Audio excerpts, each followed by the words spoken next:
अस्सलामुअलैकुम स्टूडेंट्स। इस specific video में हम सीफेप 4 के पास पेपर समय 2026 का क्वेश्चन नंबर 5 जो है, पांचवा सवाल जो है वो डिस्कस करेंगे।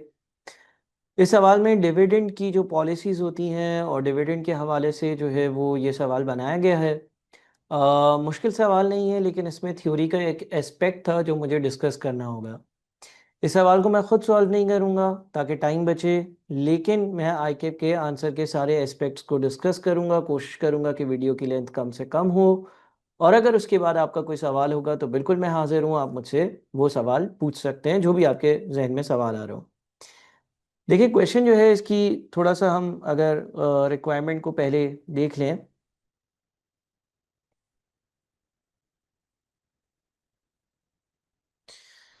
क्वेश्चन में पार्ट ए और पार्ट बी दो पार्ट्स हैं। पार्ट ए कहता है using the dividend valuation model, यानी कि DVM, calculate the expected share price. आपको शेयर की प्राइस कैलकुलेट करनी है डीवीएम यूज कर यानी कि डिविडेंड वैल्यूएशन मॉडल। करते क्या है, जितने भी फ्यूचर डिविडेंड्स हैं, जितने भी फ्यूचर डिविडेंड्स होते हैं, उनको हम कॉस्ट ऑफ इक्विटी की बेसिस पर, कॉस्ट ऑफ इक्विटी की बेसिस पर, कॉस्ट ऑफ इक्विटी यूज कर डिस्काउंट करते हैं। तो हमारे पास शेयर प्राइस आ जाती है। लिखा हुआ है using the dividend valuation model calculate the expected share price assuming the proposed 30% पे आउट पॉलिसी इज इंट्रोड्यूस्ड। कोई 30% की पे आउट पॉलिसी होगी, यानी कि कंपनी जितना कमाती है उसका 30% जो है कंपनी पे आउट कर देती है डिविडेंड के तौर पर। तो उस बुनियाद पर आपने जो है वो कंपनी के शेयर की प्राइस निकालनी है। Briefly explain why your calculated value is different from the current market price 7 marks। फिर आपने ये डिस्कस करना है कि आपने जो वैल्यू कैलकुलेट करी है वो, और सवाल में कहीं कोई करंट मार्केट प्राइस दी हुई होगी, उसमें डिफरेंस क्यों है। 7 मार्क्स का पार्ट है। 7 में से समझ लेंगे 3 से 4 मार्क्स आपके कैलकुलेशन के होंगे और 3 से 4 मार्क्स आपके डिस्कशन के होंगे। पार्ट बी कहता है assess whether NTIL should introduce dividend policy. NTIL company का नाम होगा, क्या कंपनी को कोई डिविडेंड की पॉलिसी इंट्रोड्यूस करनी चाहिए। डिविडेंड पॉलिसी का मतलब ये है कि कोई आ, आप सोच लें कि लेट से हर साल में 10% जो कमाऊंगा उसका डिविडेंड दूंगा, ये एक डिविडेंड पॉलिसी हो सकती है। दूसरी डिविडेंड पॉलिसी ये हो सकती है कि आप बोलेंगे भाई जितना भी कमाऊंगा वो इररिलेवेंट है, मैं हर साल एक शेयर होल्डर को या हर शेयर पर 2 रुपए का डिविडेंड दूंगा, ये एक और पॉलिसी हो सकती है। तो सवाल ये कहता है कि क्या कंपनी को कोई डिविडेंड की पॉलिसी अनाउंस करनी चाहिए, इंट्रोड्यूस करनी चाहिए। शायद अभी कोई पॉलिसी नहीं होगी, देख लेंगे सवाल के सिनेरियो में। Your answer should discuss practical consideration. इसकी प्रैक्टिकल कंसिडरेशन क्या हो सकती है, यानी कि कोई कंपनी अगर डिविडेंड देती है तो प्रैक्टिकली क्या फैक्टर्स कंसिडर हो सकते हैं। Identify alternative methods of returning cash to shareholders. कौन से ऐसे दूसरे मेथड्स हैं जिसके जरिए मैं शेयर होल्डर्स को कैश वापस दे सकता हूँ। डिविडेंड एक जरिया है कैश में रिटर्न देने का। एक शेयर होल्डर के पास एक शेयर है, उसको 2 रुपए का डिविडेंड दे दिया, उसके बैंक अकाउंट में 2 रुपए आ जाएंगे। And recommend an appropriate dividend strategy, और आप एक अप्रोप्रिएट अच्छी डिविडेंड स्ट्रेटेजी जो है वो रिकमेंड करें कि क्या करना चाहिए। यानी कि यहाँ पर आपके पास इस सवाल में 2 मार्क्स आप समझ लें, 2 से 3 मार्क्स आप इधर लिखेंगे कि क्या कंपनी को डिविडेंड पॉलिसी इंट्रोड्यूस करनी चाहिए। शायद 2 मार्क्स इस चीज़ के आप कंसिडर कर लें कि कोई प्रैक्टिकल कंसिडरेशन है, तो वो क्या होगी। 2 मार्क्स या 3 मार्क्स आप इस बात के कंसिडर कर लें कि कोई और तरीका है डिविडेंड देने का या नहीं। यानी कि तकरीबन तकरीबन आप समझ लें कि 6 से 7 मार्क्स, 8 मार्क्स आपके, 7 मार्क्स यहाँ पर कवर हो गए, और 1 से 2 मार्क्स आप रिकमेंडेशन के लिख लें। तो इस तरह से आपने चारों एस्पेक्ट्स को थ्योरी आंसर करते हुए कवर करना है, जितने भी एस्पेक्ट सवाल में हैं। अब हम सवाल की रीडिंग की तरफ चलते हैं और समझते हैं।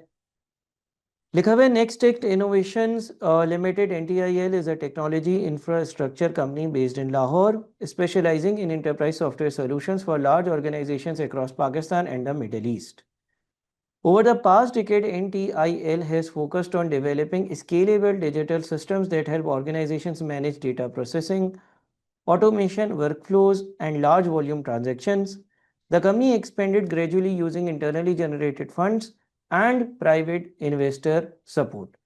कंपनी का बिजनेस का नेचर क्या है, आईटी कंपनी है, इंफ्रास्ट्रक्चर जो है वो डेवलप करती है टेक्नोलॉजिकल बेसिस पर। कंपनी कहाँ से फंड्स लेकर आती है? The company expanded gradually, company ने एक्सपेंशन करी है using internally generated funds and private investor support. Internally generated funds का मतलब ये है कि कंपनी ने बिजनेस किया, बिजनेस कर पैसे कमाए, जो पैसे कमाए उसी से ग्रोथ कर ली। यानी कि ऐसा लग रहा है कि कंपनी शायद डिविडेंड नहीं देती है, बहुत कम डिविडेंड देती है। और प्राइवेट इन्वेस्टर सपोर्ट का मतलब ये है कि वो जो इन्वेस्टर हैं, कुछ जो कंपनी के साथ जुड़े हुए होंगे, उन्होंने कंपनी में पैसा लगाया हुआ है। तो यहाँ से ये नज़र आता है कि कंपनी जो मुनाफा कमाती है, कंपनी जो मुनाफा कमाती है, शायद उसमें से डिविडेंड नहीं देती है या शायद बहुत कम डिविडेंड देती है। 5 years ago, NTIL obtained a listing on the Pakistan Stock Exchange to strengthen its capital base and finance the development of advanced digital platforms. Since listing, the company has consistently reinvested its earnings into expanding computing capacity, enhancing cybersecurity, and upgrading its software architecture. As a result, no dividends have been paid to shareholders. देखिए यहाँ पर वापस से यही emphasise हुआ है कि जो अर्निंग्स होती हैं, जो कमाया जाता है, वो री इन्वेस्ट किया जाता है। और यहाँ पर तो बहुत क्लियरली लिख दिया गया कि कंपनी जो है ना, वो कोई भी डिविडेंड नहीं देती। अब सवाल यहाँ पर ये आता है कि क्या आप किसी ऐसी कंपनी के शेयर्स परचेज करेंगे जो डिविडेंड ही ना देती हो? सोचें।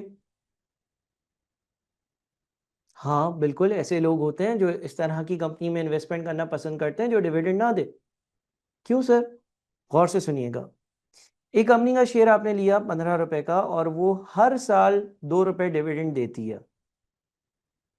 तो इसका मतलब ये हो गया कि जो कमाती है उसमें से वो कुछ हिस्सा बांट देती है। जब हिस्सा बांट देती है तो शायद कुछ हिस्सा रिटेन भी करती होगी, लेकिन 100% मुनाफा रिटेन नहीं करती, और इसलिए उसकी एक्सपेंशन के लिए फंड्स लिमिटेड होते हैं। इस वजह से उसकी शेयर प्राइसेस 14, 15, 16, 17 के बीच में ही रहती है और हर साल वो 2 रुपए, 2.5 रुपए, पौने 2 रुपए का डिविडेंड दे रही होती है। ये एक टाइप की कंपनीज हैं। ये वो कंपनीज होती हैं जो हर साल डिविडेंड दे रही होती हैं। इनके शेयर होल्डर्स वो होते हैं जिनको कैश चाहिए। फॉर एग्जाम्पल, आपने स्टॉक मार्केट में इसलिए इन्वेस्ट किया है कि वहाँ से डिविडेंड आए और आप अपना किचन एक्सपेंस रन कर सकें, आप अपनी यूटिलिटीज़ और रेंट पे कर सकें। इस केस में आप ऐसी ही कंपनी की तरफ जाएंगे जो डिविडेंड देती हो। लेकिन कभी कभार सिनेरियो ऐसा होता है कि कुछ लोग बोलते हैं भाई 15 रुपए का आज शेयर ले लेते हैं और किसी ऐसी कंपनी में इन्वेस्ट करते हैं जिसको नजर आ रहा है कि फ्यूचर में हमारे पास बहुत सारे इन्वेस्टमेंट के ऑप्शंस हैं। यानी कि जो कंपनी कमाए वो कंपनी डिविडेंड के तौर पर ना बांटे। जानबूझकर मैं ऐसी कंपनी में इन्वेस्ट कर रहा हूं। क्यों? इससे ये होगा कि कंपनी अगर डिविडेंड नहीं देगी तो कंपनी के पास रिटेन अर्निंग ज्यादा होगा और कंपनी के पास कोई ऐसे प्रोजेक्ट्स, वेंचर्स या इन्वेस्टमेंट की अपॉर्चुनिटीज होगी जहां पर इन्वेस्ट किया जा सकता है, तो मेरे शेयर प्राइस की वैल्यू इंक्रीज होगी। और हो सकता है कि यहाँ पर 2 सालों में 4 रुपए मिल रहे हैं और शेयर प्राइस 15 रुपए पर ही है, तो हो सकता है कि यहाँ पर शेयर प्राइस 1 साल बाद 22 रुपए हो जाए। इसलिए क्योंकि जो आप री इन्वेस्ट करोगे वो भी बिजनेस में जाएगा और उससे आपका बिजनेस ग्रो होगा और उसकी वजह से अगले साल का प्रॉफिट पिछले साल के प्रॉफिट से ज्यादा होगा। बात समझ रहे हैं आप? आप इसको समझने के लिए आसान लफ्जों में यूं सोच लें कि आपके घर के करीब कोई जनरल स्टोर हो और उसका एक सिंगल ओनर है और वो जनरल स्टोर उसको जो है वो ग्रोसरी बेचता है और वो 50-60 हज़ार रुपये कमा कर देता है और वो 50-60 हज़ार रुपये घर ले जाता है। उसका जनरल स्टोर आज जहाँ पर है 10 साल बाद भी उधर ही होगा। जितना स्टॉक आज है उतना ही स्टॉक 10 साल बाद होगा। जिस जगह वो आज ठहरा हुआ है 10 साल बाद भी उधर ही होगा। क्यों? क्योंकि जो वो कमाता है वो घर ले जाता है। लेकिन इसको अगर यूं सोचे कि किसी ऐसे बंदे का जनरल स्टोर है जो सोचता है कि अगर मैं 60 हज़ार रुपये कमाऊंगा तो मैं 10 हज़ार घर ले जाऊंगा, मेरी घर की जरूरियात में भी कहीं और से पूरी हो रही है, XYZ रीजन हो सकती है, लेकिन 50 हज़ार मैं बिजनेस में री इन्वेस्ट करूंगा, ग्रोथ करूंगा। एक प्रोडक्ट था, 2 प्रोडक्ट्स रखूंगा। एक शॉप थी, 1 साल बाद 2 शॉप्स कर लूंगा। एक तरह की कैटेगरी की चीजें रखता था, सेकंड कैटेगरी के लिए लोग कहीं और जाते थे, वो भी रखना शुरू कर दूंगा। तो क्या होगा कि बिजनेस ग्रो करेगा, बिजनेस ग्रो करेगा तो बिजनेस में ही कैपिटल होगा, उसकी वैल्यू इंक्रीज होगी। साथ में आप कुछ टाइम बाद देखें तो ये जो सेकंड वाला बंदा है जिसके पास जो है वो अपॉर्चुनिटीज हैं टू री इन्वेस्ट, उसकी 3-4 आउटलेट्स होंगे और फिर वो कितने मल्टीप्लाई बाय 4 कमा कर दे रहे होंगे। तो दो तरह की कंपनीज होती हैं। यहाँ पर इस कंपनी का ये लग रहा है कि इस कंपनी के पास अपॉर्चुनिटीज हैं, तो ये डिविडेंड नहीं देते, वो री इन्वेस्ट करते हैं, वो ग्रो करते हैं। ये एक तरह के शेयर होल्डर्स हैं। अब बात यह कि मैं एज अ शेयर होल्डर कहाँ इन्वेस्ट करूं। अगर मुझे जल्दी जल्दी कैश चाहिए मैं इस कंपनी को प्रेफर करूंगा, लेकिन अगर मुझे जल्दी जल्दी कैश नहीं चाहिए, मैं वेट कर सकता हूं 3 साल 10 साल और बम्पर रिटर्न्स कमाना चाहता हूं, तो मैं इधर प्रेफरेंस दूंगा। दूसरी चीज, लोकल टैक्सेशन सिस्टम किसको बेनिफिट करता है। डिविडेंड पर क्या टैक्स चल रहा है, लेट से डिविडेंड पर चल रहा है 15% का टैक्स, तो फिर कैपिटल गेन टैक्स कितना चल रहा है, लेट से कैपिटल गेन टैक्स चल रहा है 0। लोग प्रेफर करेंगे कि इस कंपनी में इन्वेस्टमेंट करें अगर ऐसी पॉलिसी है तो। क्यों? क्योंकि देखो 15 का शेयर लिया, 3 साल बाद 22 का बेचा, कोई टैक्स नहीं पे करना। लेट्स एज्यूम सीजीटी 0% होता है अगर 4 साल बाद शेयर बेचें। तो मैंने 15 का शेयर खरीदा, मैंने 4 साल बाद 25 का बेचा, 10 रुपए कमाए, कोई टैक्स नहीं देना। डिविडेंड में 15% टैक्स देना है, तो इसका मतलब 2 रुपए का अगर डिविडेंड कंपनी डिक्लेयर कर रही है तो मुझे 1.7 मिलेंगे, 0.3 टैक्स में चले जाएंगे।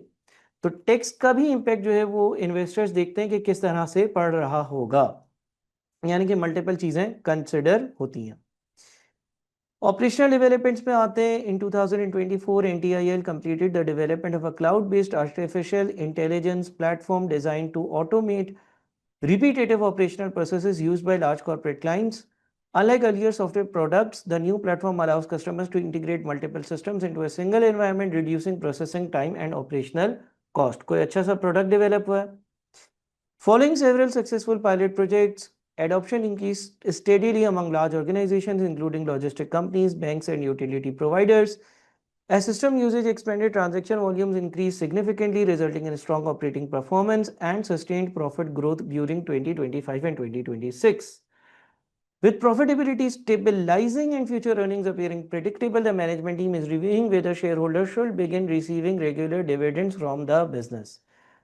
अब मामलात ग्रो हो चुके हैं। देखें, यहां तक कंपनी को पैसा चाहिए था नया सिस्टम बनाने के लिए, एक्सपेंशन के लिए, कोई प्रोजेक्ट था उसमें फाइनेंसिंग के लिए। अब चीज़ें स्टेबल हो गई हैं। स्टेबल होने के बाद कंपनी क्या सोच रही है, कंपनी ये सोच रही है कि क्या अब हमें रेगुलर डिविडेंड्स या रिटर्न्स देने चाहिए या नहीं। One of the directors has suggested introducing a dividend payout policy equal to 30% of profit after tax. एक डायरेक्टर ये कहता है कि हम ऐसा करते हैं कि जितना कमाएंगे उसका 30% जो है, उसका 30% जो है वो हम डिविडेंड में दे दिया करेंगे। ठीक है जी।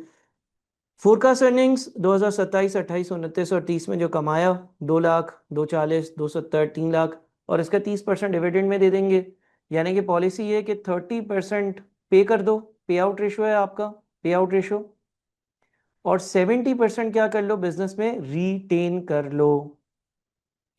यानी कि कंपनी पॉलिसी का शिफ्ट ले रही है। कंपनी पहले 0 डिविडेंड पे खड़ी थी और अब कंपनी 30% अपनी कमाई का डिविडेंड में देगी। अब यहां पर कंपनी के शेयर प्राइस में उतार चढ़ाव आएगा। क्यों? क्योंकि क्लाइंट्स या शेयर होल्डर्स अपने आप को एडजस्ट कर रहे होंगे। सर कैसी कैसी बातें करते हो। देखो, जब स्टॉक मार्केट में कोई इन्वेस्टर शेयर्स खरीदता है तो वो उसके डिविडेंड के पैटर्न को देखते हुए खरीदता है। मिसाल के तौर पे मैं अपनी एग्जांपल लूं तो मेरी बहुत सारी स्टॉक मार्केट में इन्वेस्टमेंट्स हैं और मैंने उन शेयर्स को प्रेफर किया हुआ है जो हर क्वार्टर पर, हर 6 महीने पर, हर साल पर कोई ना कोई डिविडेंड डिक्लेयर करें। मेरा एक पोर्टफोलियो, मेरा एक तरीका है काम करने का। मैं उन कंपनीज में जनरली इन्वेस्टमेंट नहीं करता जिनको कैपिटल गेन होता है, यानी कि जो डिविडेंड नहीं देती हैं। मैं ये समझता हूँ डिविडेंड दे दें, अच्छा है, कुछ ना कुछ पैसे आते रहते हैं, वो इस्तेमाल भी होते रहते हैं, कहीं और ज़रूरत पड़ती है, कहीं और अपनी मर्जी से इन्वेस्टमेंट कर सकते हैं। बहुत सारे ऐसे पाकिस्तान स्टॉक एक्सचेंज में कंपनीज हैं। DCR के शेयर्स ले लें आप, फौजी फर्टिलाइज़र के शेयर्स ले लें आप, कैपको ले लें, हबको ले लें, निशात ले लें आप। बहुत सारी कंपनीज ऐसी हैं जो रेगुलरली डिविडेंड देती हैं। आप उनके शेयर्स परचेज कर रखें। एंग्रो के कुछ शेयर्स हैं वो आप परचेज कर रखें। आपको हर क्वार्टर पर, हर 3 महीने, हर 6 महीने, हर साल पर डिविडेंड मिलता रहेगा। तो ऐसा होगा कि आपने जो इन्वेस्टमेंट करी है, एक रिलैक्सेशन रहती है जहन को भी कि यार मैंने जो पैसे लगाए थे उसमें से कुछ हासिल होता हुआ नजर आ रहा है। अब अगर मैंने 10 या 15 साल से कोई शेयर्स लिए हुए हैं तो उसमें मैंने multiplied by how many times, पता नहीं कितनी बार मैंने जितने का वो शेयर लिया था उससे ज्यादा तो उसका डिविडेंड मैंने एंजॉय कर लिया होगा, और वो शेयर की प्राइस एज इट इज है। अगर कोई एग्जिस्टिंग कंपनी जिसके मेरे पास शेयर्स है वो डिविडेंड देना बंद कर दे, फॉर एग्जाम्पल लेट से डीसीआर की एग्जाम्पल ले लेते हैं, डॉलमेन पे, डॉलमेन का जो मॉल है उसकी जो कंपनी है वो जो डिविडेंड देती है हर क्वार्टर पे वो डिविडेंड दे रहे होते हैं, 1-2 रुपए 2.5 रुपए का डिविडेंड हर साल मिल रहा होता है एक शेयर पर। तो मैं शायद उसके शेयर्स बेच दूंगा। क्यों? क्योंकि मैं ऐसी कंपनीज पसंद करता हूं जो डिविडेंड दे। अगर मेरी एग्जिस्टिंग कंपनी जो डिविडेंड हर साल दे रही थी अब वो देना बंद कर दे तो मैं सोचूंगा कि यार इसने अपनी पॉलिसी चेंज कर ली है। इसी तरह से कुछ लोग जो प्रेफर करते हैं उन कंपनीज के शेयर जो री इन्वेस्ट करती रहें, और अगर उनको शेयर बेचना हो तो वो कैपिटल गेन एंजॉय करें, वो डिविडेंड देने लगेगी और कैपिटल गेन वाली सूरत हाल बंद हो जाएगी तो वो उस कंपनी के शेयर बेच देंगे। तो कभी भी कंपनी अपनी पॉलिसी चेंज करती है तो वो सोच समझ कर करती है। बहुत ही टफ फैसला होता है ये डिसाइड करना कि आज तक हम डिविडेंड नहीं दे रहे थे अब हम डिविडेंड देना शुरू करेंगे, या हम आज तक डिविडेंड दे रहे थे और अब हम नहीं देना शुरू करेंगे। क्योंकि इसकी वजह से क्लाइंट्स की एडजस्टमेंट्स होती हैं। जिन लोगों ने आपके शेयर्स इसलिए खरीदे थे कि आप डिविडेंड नहीं देते थे क्योंकि वो ये समझते थे कि कैपिटल गेन उनके लिए बेहतर है, वो आपके शेयर्स बेचेंगे। जो लोग आपके शेयर्स नहीं खरीदते थे क्योंकि आप डिविडेंड नहीं देते थे और उनको डिविडेंड चाहिए होता था, वो आपके शेयर्स खरीदने के लिए आएंगे। तो स्टॉक मार्केट में थोड़ी सी एडजस्टमेंट होगी। हाँ, कुछ अरसे बाद जब आपकी पॉलिसी एक कायम पॉलिसी हो जाएगी और आप फिर उसी हिसाब से चल रहे होंगे, लोगों को उसकी एक्सपेक्टेशन डेवलप हो जाएंगी तो चीज़ें न्यूट्रलाइज हो जाएंगी, ठीक हो जाएंगी। लेकिन थोड़े टाइम के लिए आप समझ रहे हैं कि हलचल मच जाएगी। तो कंपनी को ये फैसले बड़े देख कर लेने पड़ते हैं और ऐसा ही ये कंपनी कर रही है। अच्छा, after 2030 earnings are expected to grow at a constant rate of 6%। अब अर्निंग अगर 6% से ग्रो होगी 2030 के बाद, यानी कि ये 3 लाख जो है वो 6% से ग्रो होगा, तो ये 3 लाख अगले साल कितना होगा? 3,18,000।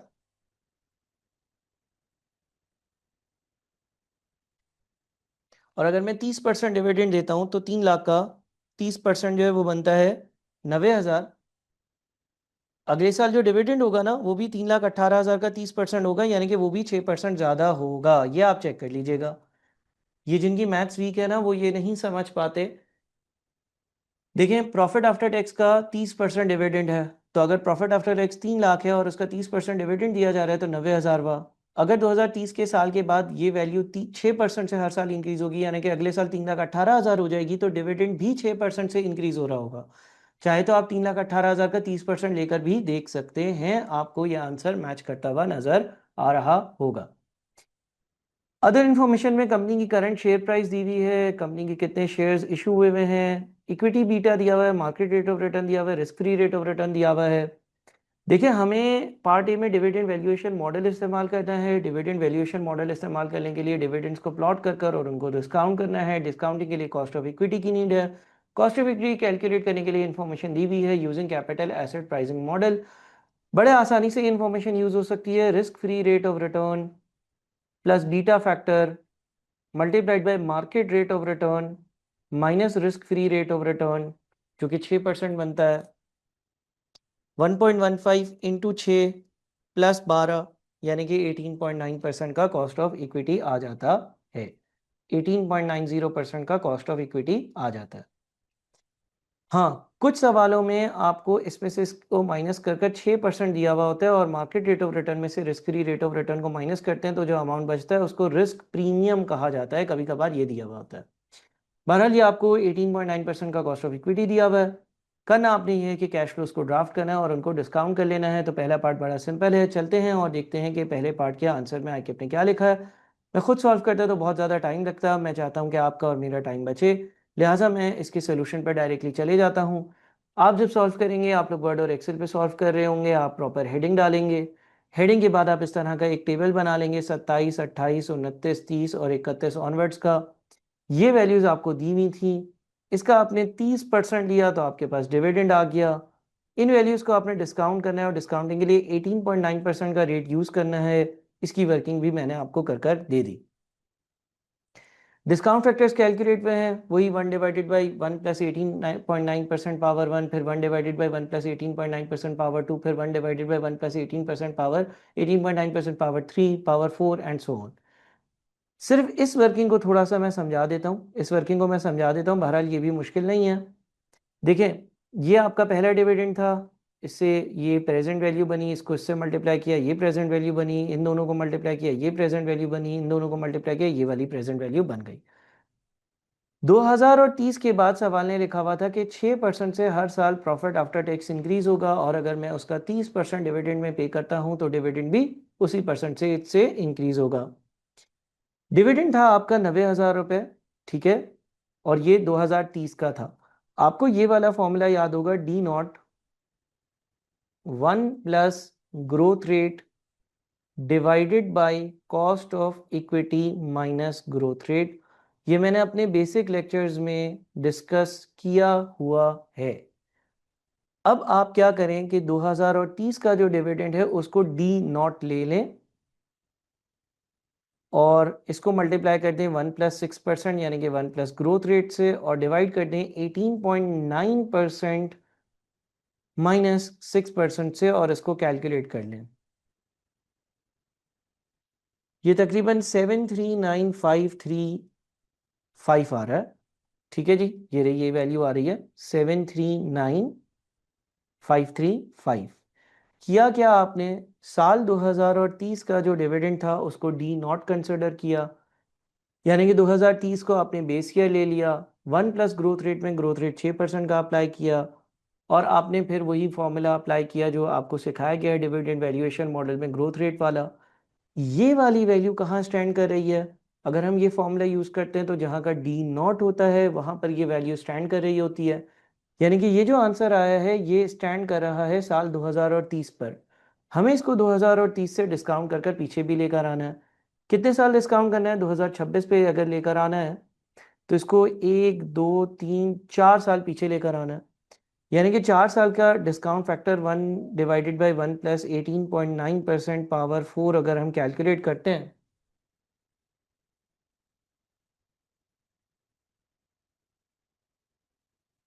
तो ये 0.5003 आता है, और फिर हम इसको 0.5003 से मल्टीप्लाई करेंगे तो हमारे पास यही वैल्यू आएगी 369,989। हमने सारी वैल्यूज़ को ऐड कर लिया, तमाम जितने भी फ्यूचर के डिविडेंड्स थे उनकी डिस्काउंटेड या प्रेजेंट वैल्यू को ऐड किया तो ये हमारे पास सारे डिविडेंड्स की करंट वैल्यू बन गई। अच्छा, कंपनी के टोटल शेयर्स कितने थे, 5 मिलियन शेयर्स थे, तो पर शेयर वैल्यू 112.92 बन रही है as per dividend valuation model. ये रहे 5 मिलियन शेयर्स, ये भी सवाल में दिया हुआ था। अब देखिए सवाल का पार्ट कहता था using the dividend valuation model calculate the expected share price assuming the propose 30% पे आउट पॉलिसी इज इंट्रोड्यूस्ड। ये पार्ट हमने कर लिया, यानी कि हमें 3 मार्क्स से 4 मार्क्स मिल चुके हैं। लेकिन इंटरेस्टिंग पार्ट अगला है और वो कहता है briefly explain why your calculated value is different from the current market price. आपकी जो वैल्यू आ रही है कितनी आ रही है, 112.92, ये जो मौजूदा मार्केट प्राइस आ रही है इससे अलग क्यों है। अब ये है आपका थ्योरी वाला सवाल, ठीक है जी। अब देखो आप इस पे मुख्तलिफ बातें लिख सकते हो। नंबर 1, पहली चीज़ जो आप लिख सकते हो वो ये है कि अभी जो हमने वैल्यू कैलकुलेट करी है ये एक्सपेक्टेशन की बेसिस पर है। कंपनी क्या 30% डिविडेंड देगी या 30% डिविडेंड नहीं देगी हमें नहीं पता। Number 2, dividend valuation model share की प्राइस को सजेस्ट करने का, कैलकुलेट करने का एक तरीका है, लेकिन ये कोई ऐसा रूल नहीं है कि आपने इससे जो आंसर निकाला है वो उस शेयर की वैल्यू है। It is a suggested value, और इसके पीछे कुछ अजम्पशंस हैं। डिविडेंड वैल्यूएशन मॉडल जो शेयर की प्राइस निकालता है वो शेयर की प्राइस फ्यूचर के दिए गए या दिए जाने वाले एक्सपेक्टेड डिविडेंड्स की करंट वैल्यू होती है, यानी कि 112.92 मुझे ये बता रहा है कि फ्यूचर में आने वाले सालों में जितने भी साल की मैंने डिस्काउंटिंग करी है उन सालों में अगर कंपनी इतना ही डिविडेंड देती रही तो इस तरह के शेयर को खरीदने के लिए 112.92 रुपीज़ आपको पे करने चाहिए। कंपनी की करंट पॉलिसी ये थी कि कंपनी डिविडेंड नहीं देती, लिहाजा जो उसके शेयर होल्डर्स होंगे वो डिविडेंड से कंसर्न्ड थे ही नहीं, वो तो अर्निंग्स पर बिलीव करते थे। वो कहते थे कि कंपनी का पैट, प्रॉफिट आफ्टर टैक्स ज्यादा हो। तो हो सकता है कि वो अर्निंग्स यील्ड उन्होंने मेथड यूज किया हो, जो करंट शेयर प्राइस है वो इस चीज को रिफ्लेक्ट कर रही हो कि अगर अर्निंग्स को हम डिस्काउंट करते हैं केई से तो क्या वैल्यू बनती है। किसी भी कंपनी की या किसी भी कंपनी की या ऑर्गेनाइजेशन की जो वैल्यू होती है एक शेयर की, वो एक डिबेटेबल वैल्यू होती है। अगर उसको खरीदा या बेचा जाता है तो बायर और सेलर के बीच में भी डिसएग्रीमेंट होता है। यहाँ पर हम एक स्पेसिफिक मॉडल के हिसाब से वैल्यू कैलकुलेट कर रहे हैं जिसका नाम डिविडेंड वैल्यूएशन मॉडल है, जो ये एज्यूम करता है कि जो शेयर होल्डर इस कंपनी का शेयर खरीदना चाह रहा है वो इस बुनियाद पर खरीदना चाह रहा है कि वो फ्यूचर के डिविडेंड्स को एंजॉय करेगा, और अगर वो फ्यूचर के डिविडेंड्स को एंजॉय करेगा तो उसको आज 112.92 रुपीस पे करने चाहिए। कंपनी का करंट क्लाइंटल ऐसा नहीं था, ये हमने पहले भी डिस्कस किया। कंपनी के अभी जो जिन लोगों ने शेयर्स खरीदे हुए थे वो तो वो वाले लोग थे जो ये समझते थे कि ये कंपनी कभी डिविडेंड नहीं देती है, ना ही देगी, तब हम इसके शेयर्स खरीद कर रख लेते हैं। अब जरा आईकेप का आंसर भी पढ़ लेते हैं। The dividend valuation model suggests that the share price should be 113 तकरीबन. This is considerably lower than the current share price of rupees वो 220। तो इसका मतलब एक पैराग्राफ में आप कंपैरिजन दिखा दोगे, एक जो पैराग्राफ आप लिखोगे उसमें आप कंपैरिजन दिखा दोगे कि भाई इन कंपैरेटिव टर्म्स इन दोनों वैल्यूज में क्या डिफरेंस है। Historically, NTIL has not paid a dividend, and so the dividend valuation model would not have been a suitable approach for existing investors to use, as this would have suggested a zero value, which is clearly not the case.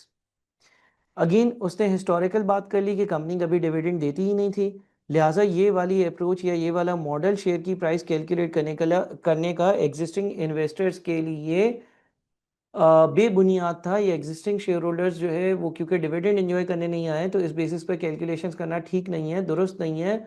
उनका nature of investment जो था या जिस लिए उन्होंने investment किया था वो डिविडेंड लेना नहीं था।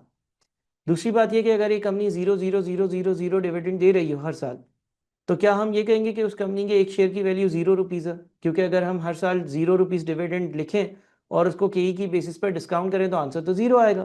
तो क्या उस कंपनी के शेयर मुफ्त में मिल रहे हैं? नहीं, ऐसा नहीं है ना। डिविडेंड वैल्यूएशन मॉडल तो वो वैल्यू है जो एक ऐसा शेयर होल्डर पे करने को तैयार होगा अगर उसको फ्यूचर के डिविडेंड्स इंजॉय करने हैं, क्योंकि ये वैल्यू कैलकुलेट हुई है based on present value of future dividends. Several models can be used to estimate the value of a company, and given the zero dividend policy of NDIL, it is likely that shareholders will have invested in the company on the expectation of the company's future earnings, driven by the development and adoption of an artificial intelligence platform. वही बात इसने यहाँ पर भी लिख दी कि बहुत सारे मेथड्स होते हैं, उनकी बेसिस पर कंपनी की वैल्यू कैलकुलेट होती है। कंपनी की जीरो डिविडेंड की पॉलिसी थी, तो इसमें जो शेयर होल्डर्स इन्होंने इन्वेस्ट किया हुआ है वो इस एक्सपेक्टेशन से किया हुआ है कि कंपनी फ्यूचर में बहुत ज़्यादा ग्रो करेगी और हमें बहुत ज़्यादा फ़ायदा दे रही होगी। Future earnings rather than dividends can then be used to estimate the value of the company, यानी कि वो ये कह रहा है कि भाई यहाँ पर अर्निंग्स यील्ड मेथड यूज़ होना चाहिए। सिंपल सा है, डिविडेंड को अर्निंग्स यानी कि प्रॉफिट आफ्टर टैक्स से रिप्लेस कर देते हैं और वैसे ही डिस्काउंटिंग करते हैं, यानी कि आपने अभी डिविडेंड्स को डिस्काउंट किया, आप प्रॉफिट आफ्टर टैक्स को डिस्काउंट कर लें। Shareholders are then expecting to generate return through capital gains and not through dividends. ये बात मैंने आप लोगों से भी डिस्कस कर ली। अब आईकेप ने अपना थ्योरी का जो क्वांटम है अपने पेपर्स में वो इंक्रीज कर दिया है, लिहाजा मैं ये चाहूँगा कि आप जो इधर थ्योरी हमने ये डिस्कस करी इसको 2-3 बार दोहराएं, रिपीट करें, और अच्छी प्रैक्टिस के लिए आप एसीसी के एएफएम के भी कुछ पास पेपर्स अगर कर लें तो आप लोगों के लिए बहुत अच्छा होगा, क्योंकि मैं देख रहा हूँ कि आईकेप अपना ट्रेंड चेंज कर रहा है और थ्योरी पे ज़्यादा फोकस करने की कोशिश कर रहा है। अगला जो 9 मार्क्स का पार्ट था वो प्योरली थ्योरेटिकल था। क्या कंपनी को नई पॉलिसी इंट्रोड्यूस करनी चाहिए यानी कि डिविडेंड देना चाहिए या नहीं? इसमें आप वो वाली बहस कर सकते हैं कि क्लाइंट चेंज होगा, शेयर की प्राइस जो है वो थोड़े टाइम के लिए अप डाउन हो रही होगी। प्रैक्टिकल बातें कंसिडर करना, यानी कि वो वाली बात आप कर लें कि प्रैक्टिकली कैपिटल गेन टैक्स और डिविडेंड पर कितना टैक्स है ये लोग कंसिडर करते हैं, उस बेसिस पर वो इन्वेस्टमेंट करते हैं, या उस बेसिस पर वो कंसिडरेशन में रखते हुए कि डिविडेंड पर या कैपिटल गेन टैक्स कितना देना पड़ेगा अपना फैसला लेते हैं। Identify alternative methods of returning cash. देखिए, डिविडेंड एक तरीका है जिसके जरिए मैं शेयर होल्डर्स को कैश देता हूँ, करेक्ट? डिविडेंड में क्या होता है, मैं शेयर होल्डर्स को बोलता हूँ भाई जिसके पास कंपनी का एक शेयर है उसको 2 रुपए दे रहा हूँ, जिसके पास कंपनी के 3 शेयर है उसको 6 रुपए दे रहा हूँ, एंड सो ऑन। एक और ऑल्टरनेटिव तरीका क्या हो सकता है, शेयर बाय बैक, कंपनी के शेयर्स को बाय बैक कर लिया जाए, यानी कि शेयर होल्डर्स को बोला जाए कि भाई कंपनी अपने शेयर्स खरीदना चाह रही है 10% 15% मार्केट से, और जो मार्केट में वैल्यू चल रही है उस पर अगर किसी ने शेयर बेचना है तो बेच दे। फॉर एग्जाम्पल मेरे पास कंपनी के 100 शेयर्स हैं और मुझे अच्छी वैल्यू मिल रही है, मैंने 10 या 15 शेयर्स बेच दिए, जब मैंने कंपनी को दोबारा से शेयर्स बेच दिए तो मेरे पास पैसे भी आ गए। डिस्कस कर लेते हैं क्या लिखा हुआ है। डिविडेंड पॉलिसी प्रैक्टिकल फैक्टर्स क्या है, share holders preference, share holder की क्या प्रेफरेंस है, वही वाली बात जो मैंने कैपिटल गेन टैक्स और डिविडेंड वाली आप लोगों को बताई। Different shareholders will prefer different approaches. Some shareholders may prefer dividends as they provide a regular cash flow. Others may prefer to see their return in the form of capital growth. This is influenced by the different personal tax position for the shareholder because the tax on dividends is different from the tax on capital gains if shares have capital growth. मैंने ये चीज़ भी आपसे discuss करी। In addition, the shareholder's attitude to risk is also important. Dividend is a certain payment now, whereas the future growth is not guaranteed. जैसे कि मैंने कहा ना कि मेरे दिल को तसल्ली होती रहती है जब मेरे शेयर से रिटर्न आता रहता है, तो डिविडेंड जो है वो एक सिक्योर है ना, आपको थोड़े थोड़े टाइम बाद आपकी इन्वेस्टमेंट का कुछ ना कुछ रिटर्न हासिल होता रहे तो आप बोलते हो ठीक है। कैपिटल ग्रोथ में ऐसा हो सकता है आपने 10 की चीज ली, 20 की हुई, 25 की हुई, 30 की हुई, मार्केट क्रैश हो गई, वो वापस 10 की हो गई, तो आप रोते रहोगे कि यार ये जो गेन मैं रियलाइज कर सकता था through out the time period वो रियलाइज नहीं करे, मैं तो ये सोच रहा था कि 50 की हो फिर बेचूं, वो वापस से 10 पे आकर खड़ी हो गई चीज। This is sometimes refer to as the clientele effect. If NTL changes the zero dividend policy, this is likely to frustrate shareholders, as one of the reasons for including NTL in their investment portfolio would have been the current zero dividend policy. If the policy does change, then the shareholders may also change as the clientele effect leads to short-term market adjustment. This may lead to a short-term drop in the market value as the company adjusts. Clientele effect वही वाली बात जो मैंने अभी आपसे करी कि कुछ शेयर होल्डर्स जो है इस कंपनी के शेयर्स को बेचने की तरफ जा रहे होंगे। सिग्नलिंग, अच्छा शेयर होल्डर्स एक सिग्नल प्रोवाइड करता है डायरेक्टर्स के कॉन्फिडेंस का। अगर डायरेक्टर्स कह रहे हैं जाओ आज से हम 30% डिविडेंड में देते हैं, तो ये शो कर रहा है मे बी कि डायरेक्टर्स इतना कॉन्फिडेंट है कि हमेशा वो 30% डिविडेंड देते रहेंगे, यानी कि कंपनी ने एक certain stage of growth achieve कर लिया। करेक्ट। तो वो क्या कहता है, privately owned companies usually owner manager, so the owners have access to internal company information. For listed companies such as NTIL, some of the shares are owned by investors who do not work for NTIL and consequently do not have access to internal information. These external shareholders rely on regular financial reports as required by the Pakistan Stock Exchange to provide up-to-date information on the performance and position of the company. External shareholders financial reports पर rely करते हैं. If a listed company pays a dividend, it is seen as a signal about the director's confidence in the future of the company. यानी कि अगर एक company dividend दे रही है regularly, तो वो ये शो कर रहा है कि भाई डायरेक्टर्स को कॉन्फिडेंस है कि डिविडेंड हम अब दे सकते हैं हर साल, हमने इतना ग्रो कर लिया, हम ये अफोर्ड कर सकते हैं कि लोगों को किसी जरिए से उनका पैसा वापस किया जाए. As such, it is quite possible for a company to report losses or poor performance but still maintain a dividend. This signals to the investors that the directors have confidence in the future performance and as such shareholders should not divest in the company. It follows that if NTIL did commence a policy of paying dividend, this signals a change to the market. Firstly, that the zero dividend policy has ended, and secondly, that going forward shareholders can expect to receive dividends. अगर company dividend देना शुरू होगी तो market में एक signal ये भी जाएगा कि कंपनी ने अपनी जीरो डिविडेंड पॉलिसी यानी कि ना डिविडेंड देने वाली पॉलिसी को अब ख़त्म कर दिया है, और अब कंपनी से ये एक्सपेक्टेशन हो सकती है कि वो हर थोड़े टाइम पर डिविडेंड दे रही होगी. This suggests that future reinvestment and hence capital growth will be lower in the future. Obviously इसकी वजह से reinvestment रुक जाएगी और फ्यूचर की जो कैपिटल ग्रोथ है वो भी थम जाएगी. जैसे कि मैंने आपको बताया था, एक जनरल स्टोर की एग्जांपल दी, रेगुलरली डिविडेंड दिए जाए तो वो ग्रो नहीं करता. If एनटीआईएल decides to pay a one off dividend, this must be committed clearly to the market.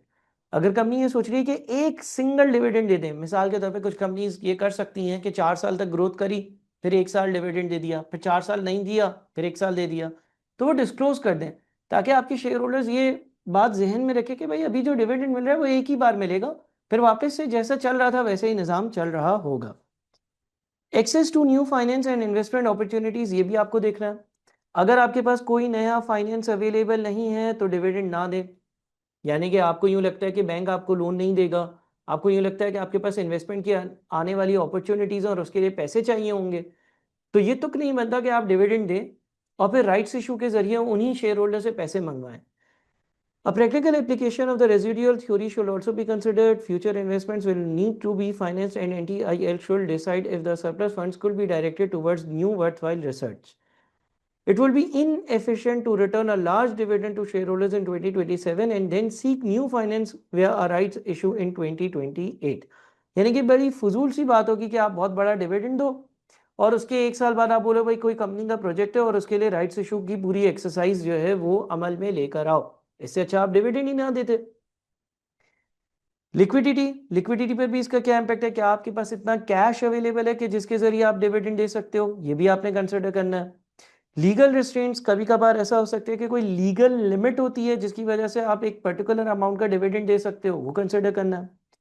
Constant पे आउट रेशियो, जैसे कि आपने कहा कि 30% का मैं हमेशा डिविडेंड दे रहा हूँ, तो ये कांस्टेंट पे आउट रेशियो आप मेंटेन कर रहे हो। डिविडेंड देने की बहुत सारी अलग अलग तरह की पॉलिसीज हो सकती हैं। एक कांस्टेंट पे आउट रेशियो है 30%, जितना कमाया 30% दूंगा। एक कांस्टेंट ग्रोथ भी है, 2 रुपए दिया, फिर 4 रुपए दे दिया, फिर 6 रुपए दे दिया और इस तरह से ग्रो होता रहा। तो आपने कौन सी पॉलिसी सेलेक्ट करनी है? फिर सवाल ने ये पूछा था कि ऑल्टरनेटिव टू कैश डिविडेंड के ऑल्टरनेटिव क्या है? अगर हम कैश में डिविडेंड ना दे लेकिन शेयर होल्डर्स को अगर मुझे रिटर्न देना हो तो मैं क्या करूं? स्क्रिप डिविडेंड्स यानी कि बोनस इश्यूज यहां डिस्कस हुए हैं।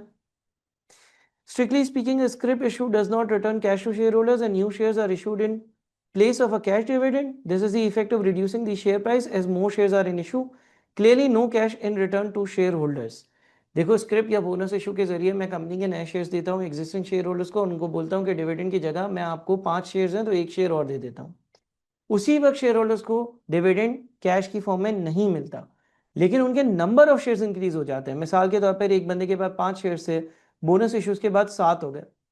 अब लेट से कंपनी 2 रुपए का डिक्लेयर करती है डिविडेंड अगले साल, जब उसको बोनस शेयर्स मिल जाते हैं, तो जहां पर उसको 2 × 5 10 रुपए मिलने थे, अब उसको 2 × 7 14 रुपए मिल रहे होंगे।